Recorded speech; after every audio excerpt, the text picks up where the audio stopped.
friendship could be. My little pony. Until you all shared its magic with me. Big adventure, tons of fun.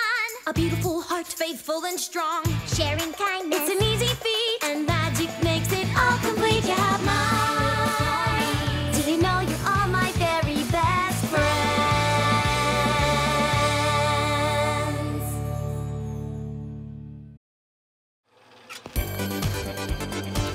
We open on 80s Pinky. Let's do this. Yeah, I can believe that face needs stretching exercises considering all the crazy things she does with it. Even the Cake Twins are like, really?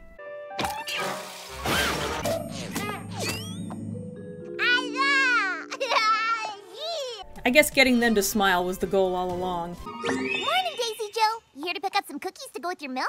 That's a weird line. For what it's worth, I always assumed that she gave away or sold her milk and now she's including cookies with it. Yeah, Pinky, don't you know? Also, I love how cows on the show always sound like they come from Wisconsin. Oh, Rose, your calla lilies look even better than last year. Anyway, we get to see Pinkie Pie go around town complimenting everyone and just being really friendly. Happy birthday, Cheerly. Thank you, Pinky. Happy day after your birthday, Sakura. Matilda, happy birthday to you. In 132 days. Remember this donkey named Matilda. She's gonna come up again later. How do you remember everything about every pony? I love to see my friends smile. Oh boy, song time. I'm gonna make you smile and I will brighten up your day. This one is a fan favorite. It's really just a continuation of what we just saw. Pinkie Pie continues to go around town, helping or playing with other ponies and making them smile. All I really need is a smile, smile, smile from these happy friends of mine. And it works. She just kind of attracts other ponies who just sort of form an ever-growing entourage. And all of them are happy. I give a smile, I get a smile, and that's so special to me.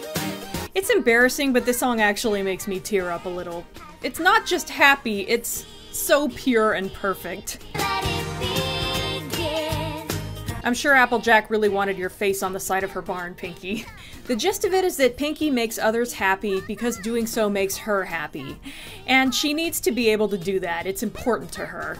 Tell me what more can I say to make you see? The My Little Pony Wiki refers to this as the mayor and town council, but I always like the idea that this is Mayor Mare with her family. That's still my headcanon. Welcome to the only time you're going to see Rarity and Fluttershy in this episode. Come on, every pony, smile, smile, smile. They have formed a literal parade now. Come on, every pony, smile, smile, smile. Fill my heart up with sunshine, sunshine. And here's the finale. Smile, come on and smile. Come on and smile. Best song ever! I've never seen you before. And here comes the party pooper. Yep, apparently Pinkie Pie just met the first ever creature that doesn't like her right away. Property of CDD. I'm guessing that last D is for donkey. Quick as a whip, kid. Now how about that C? Crank Christopher Quick. Cranky! It's Cranky, all right? And your middle name? Doodle. And his name is Cranky Doodle Donkey. That's awesome. You're a cranky doodle donkey guy. You're a cranky doodle donkey. I've never met you, but you're my new friend, and I'm your best friend, Pinkie Pie. And I love that little shuffle she does. Come on now, Doodle. But he will not smile for her, and doesn't like being called Doodle. What just happened? Meet some pony new. Check. Pinky's mind is made of felt. I can buy that. Become instant best friends. Uncheck. I don't get it. Try everything you can to make Cranky smile and be your friend. Check. How? Howdy doody, Cranky Doodle. So Pinky is determined to make friends with Cranky, and I guess the plan is to charm him to death. But he doesn't appreciate her particular brand of charm. Oh, Cranky, you can call me Pinky. All of my friends do. Look, kid, all I want is to get to my new home and unpack my stuff. So she messes with his stuff. Pinky! Keep your hooves off my wagon. Pinky comes back with a literal welcome wagon. I use it to welcome folks. Who'd have guessed? Maybe we can be wagon buddies. That's too cute. You gotta at least let me give you the special welcome that comes with it. Even Cranky can't say no to that face. Wait for it. I must have put the confetti in the oven and the cake in the confetti cannons. Again. Well, that was a neat trick. Anyway, his toupee came off and now he can't find it. Spider! Unfortunately, Pinky finds it first. Stop, stop, stop! Oh, was that your wig? Does anybody have a toupee? This donkey is really, really bald! Typical clueless Pinkie Pie. This is serious business, everypony! I have had enough! That'll do. So she insists that he let her make it up to him, and he doesn't really have a choice in the matter. So she takes him to the salon. In the meantime, Pinky had Rarity make him a new toupee. And he's satisfied. This is wonderful. Thanks, kid. But not enough to smile. Hey, what you doing there, old buddy, old pal? So Pinky isn't giving up. This is probably the weirdest Derpy cameo. Where'd you get it? Manhattan. Now put it down. Really? What were you doing there? Trying to find a friend. This was a special friend. Like me? No, you're extra special, kid. Yeah, Pinky is definitely special. So it turns out that all the stuff he has, he's been collecting as he traveled the world, apparently looking for someone. I wonder where Cranky got this. But she comes across a scrapbook and sees something familiar in it. Can I ask you about... And then accidentally sets it on fire.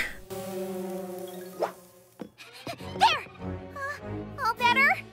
I will never be your friend. Which sets off Cranky and he kicks her out. Never, ever, ever, ever, ever! That's 4 evers. That's like... forever. So Pinky vents to Twilight. I know this is hard for you, Pinky, seeing that you're friends with everypony, but you just have to accept that Cranky is going to be an exception. I love how Rainbow Dash is reading a Daring Do book. Nice continuity. Yeah, he doesn't want to be bothered by your over-the-top super hyper antics. Also, she just spelled out the point of the whole episode. That was kind of awesome. I can leave Cranky alone. Right after he accepts my apology. Twilight just Facebooked. Cranky! No, no! Leave me alone! And now Pinky is doing her Pepe Le Pew act again. Do you accept my apology? No! Until he accepts her apology. Really? Really? Again, there is no escape from Pinkie Pie. Really? Just accept your fate. Really? Carmen Sandiego reference? Really? Sorry! Ew, I know it's a cartoon eye, but does it have to be so squishy? You destroyed all I have to remember her by. Anyway, Cranky lets it slip that the someone he was looking for was a her. But Pinky has a revelation and returns a few seconds later. No, I don't want it, kid. Goodness, you really are Cranky. And she's not alone. And here's the payoff for Matilda's appearance in the beginning of the episode. But how? Pinky. So it turns out that there were things in Cranky's scrapbook that were also in Matilda's scrapbook, which Pinky had seen before, and that's how she made the connection that Matilda is the one that Cranky had been searching for. Oh, Matilda. The night we met at the gala was the most magical night of my life. Flashback to when Cranky and Matilda met at the Grand Galloping Gala years ago. And I love that it's done in the style of a black and white old-timey cartoon. But when I came to your room the next day, you were gone. But there was a note on the other side of the door that he didn't see, so he spent the next several years going from town to town searching for her until he gave up and decided to settle in Ponyville, which is where Matilda had been the whole time. Wow, that's a misunderstanding of Maison Ikoku proportions. I always hoped that someday you would come and find me. Doodle. Apparently only Matilda is allowed to call him that. I am so happy to see you. Matilda gives Cranky a little kiss on the nose, and that's what it took to finally get a smile out of him. Pinky, I accept your apology, and I am honored to call you my friend. Run for cover, she's gonna explode! I have to throw you guys a big party! BFFs with Pinkie Pie party! Or maybe something less less over the top and not so super hyper. So Pinky finally gets it. Even now that Cranky appreciates her, he really isn't the type who is into loud, energetic partying. Pinky is so happy she goes all Ethel Merman on us. I have the cranky doodle boy. Yes, I have the cranky doodle boy. And so ends A Friend Indeed. I love this episode. I've never bothered to try to compile a list of my top 10 favorite My Little Pony episodes, but this one would definitely be on it somewhere, most likely near the top. First of all, there's the Smile song, which is amazing, as I've said. Even the fans who generally don't like the songs on this show, a lot of them make an exception for this one. The visuals are also great, hence why I used 2 clips of it in my opening. Also, I think I remember reading somewhere that they had to animate a new walk cycle for her strut. It's bouncier and has more snap to it than the normal trotting animation. But the song is basically Pinkie Pie and how she relates to others in a nutshell. And while I always liked Pinkie Pie enough, I found her funny and all that, I didn't truly appreciate her until this song. It just really spells out her need to make everyone else happy. I also tend to prefer characters I can relate to, and for me that's Rarity and Rainbow Dash. Honestly, I can't relate to Pinkie Pie. Sure, I like to make others happy, because who doesn't, but I could never be as selfless about it as she is. But I would love to have her as a friend, and maybe that's really the point of her. Maybe you couldn't really be Pinkie Pie, but you would love to know Pinkie Pie. And we also have 2 more examples of using different animation styles. In this case, it was to convey a specific character's perspective. Cranky's flashback, like I said, is done in an old-timey black and white style. And of course, there's Pinky's imagination of felt. In fact, if I remember correctly, they actually took the time to film that the old school way using real felt and filmed it in someone's basement, South Park style. I'll admit that Cranky and his story are probably the least interesting part of this episode, but it's kind of fun having a character that's the polar opposite of Pinkie Pie for her to play off of. If you think of this as a Pinkie Pie episode rather than a Cranky Doodle Donkey episode, I think it works beautifully on that level.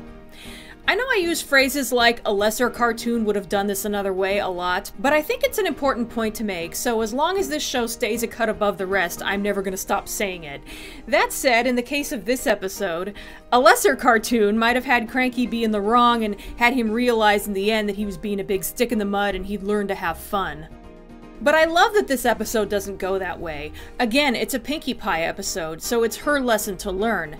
And the lesson is that not everyone loves to party. Some people just prefer to celebrate in a much more laid-back way, and sometimes they just prefer to be left to their own devices.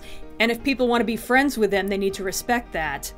And it's hard for Pinky to accept that because it seems like hardly no one else in Ponyville is like that. But in the end, she gets it. This is the quintessential Pinkie Pie episode, and I love it. Next up is Putting Your Hoof Down. See you then.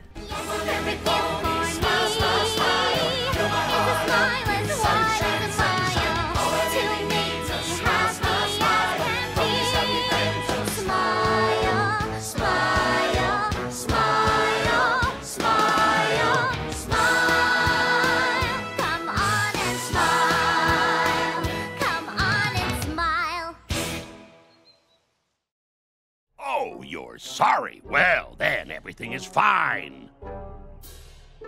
It is? No, it isn't.